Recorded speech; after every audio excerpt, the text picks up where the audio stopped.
And the rays, the glory beam covered the entire surface of the earth, up to the ends of the earth, all the way to the horizons of the earth, meaning it really encompassed the whole earth. That is when the Lord again said unto me, the voice spoke from heaven and said, look, the Messiah is coming.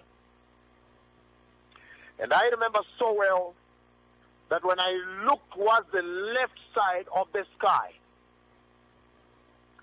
having heard the voice that said, look, the Messiah is coming. And when I looked left in the sky, in the direction facing east, the direction of east, the glory, the massive glory like the sun, flashed like lightning twice. Pia, pia. And I remember so well that all was finished right there. Everything ended right there. And then God the Father, He made me know that the church was not prepared, that the church was not ready, even as this happened. And then sadness gripped my heart.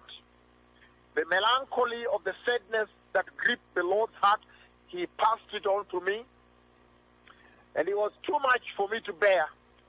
And I began to weep bitterly and throwing myself on the ground severally, weeping all the time and throwing myself down as to why the church did not make it.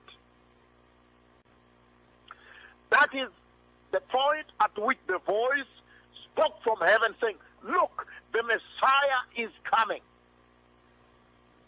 The beaming of the massive glory of Jehovah that I saw happened in a flash, in the twinkling of an eye. After the glory flashed twice like lightning, pia pia, in the east direction, I vividly remember that the Lord made me know that the church out there was, as a matter of fact, not ready, even as the Messiah came.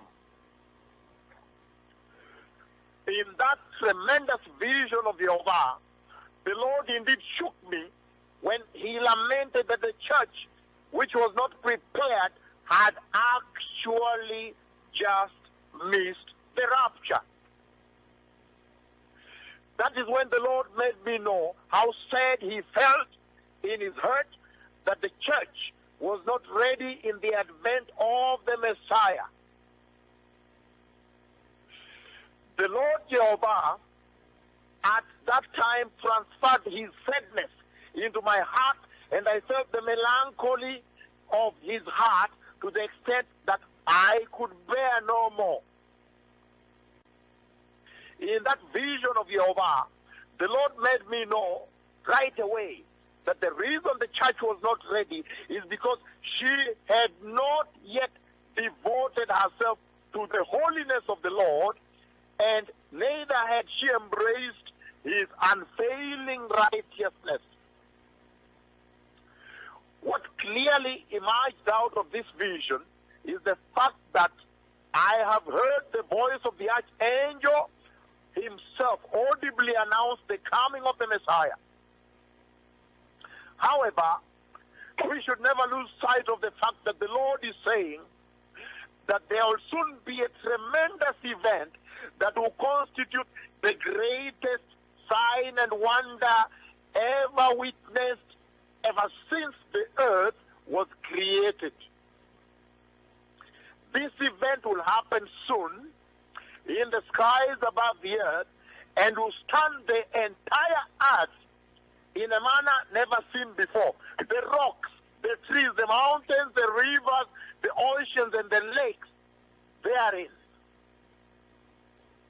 Needless to say, the Lord is grieved at the unprepared state of the church. In other words, the Lord Jehovah is saying that the Messiah is coming, and the church is not yet mature, not yet perfect. She is still not yet without spot. She is not yet without stain. She is not yet without wrinkle to enter his glorious, perfect, eternal kingdom. Upon waking up from this mighty vision of the Lord, I panicked and felt very sad for the church, because I have already seen the majority of them miss the rapture, crying that the church was not ready, throwing myself down and feeling the sadness and the pain and the melancholy, feeling the grief that the church was not ready, that the church did not make it. The Lord was essentially saying that this is how those who will miss the rapture will be at that moment. After the rapture of the church takes place, after the coming of the Messiah is accomplished, is realized, those that the Lord said the church was not ready, the majority I saw that remained, they will be throwing themselves on the floor, throwing themselves on the ground, rolling on the ground, gnashing teeth, weeping uncontrollably. Those who will fail to enter, they will throw themselves on the ground, they will roll on the ground, they will gnash their teeth, they will weep, they will throw themselves again repeatedly, severally. But the coming of the Messiah and the taking of the church will be totally irreversible, irretrievable. It will not be repeated. It will have gone like that. Those who have ears, listen to the voice of the Lord. Again, this is the voice that is crying out in the wilderness, prepare ye the way of the Lord, return to righteousness and holiness, repent of all sin, disconnect from the immoralities and the orgies of this world. May those who have ears listen to the voice of the Lord. The Messiah is coming, and this is he about whom the scriptures were written, saying, and I shall send you my messenger ahead of you to prepare your way. Shalom.